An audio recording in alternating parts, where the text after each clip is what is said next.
Disability in numbers. We're often asked, how many people have a disability?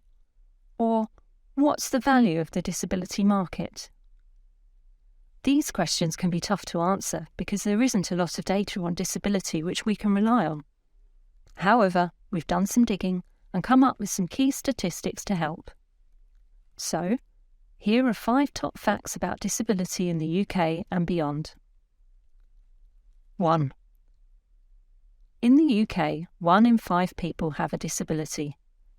That's about 14 million people. Most people acquire their disability during their working life, and most disabilities are invisible, such as dyslexia, diabetes, or depression.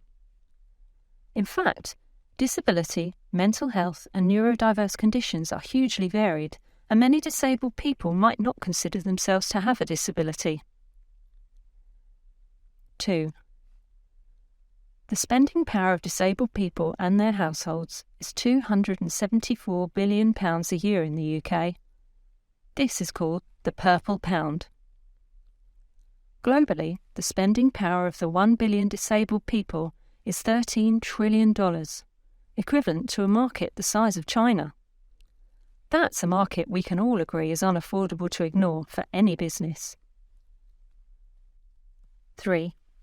7 in 10 disabled customers with access needs will click away from a website they find difficult to use. And only 1 in 10 will complain about inaccessible online experiences.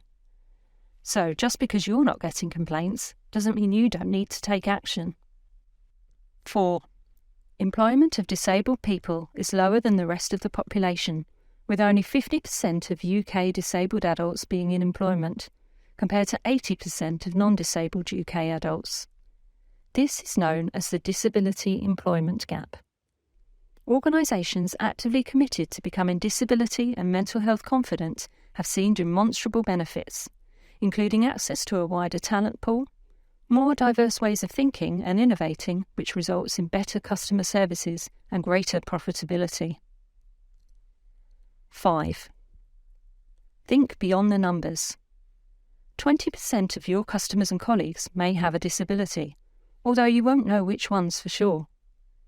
Disability discrimination laws mean that a business will be breaking the law if just one disabled customer is discriminated against, so we need to anticipate their access needs. Rather than focusing on trying to quantify how many disabled customers use your product, website, or app, think instead about how many people your product, website, or app is disabling, since we can all be situationally or temporarily impaired from time to time. In summary, disabled people are an often overlooked and underserved minority by businesses. However, there's many benefits to including disabled people within your customer base or workforce. And remember, if you exclude people because you can't see them, you will never see them because you've excluded them.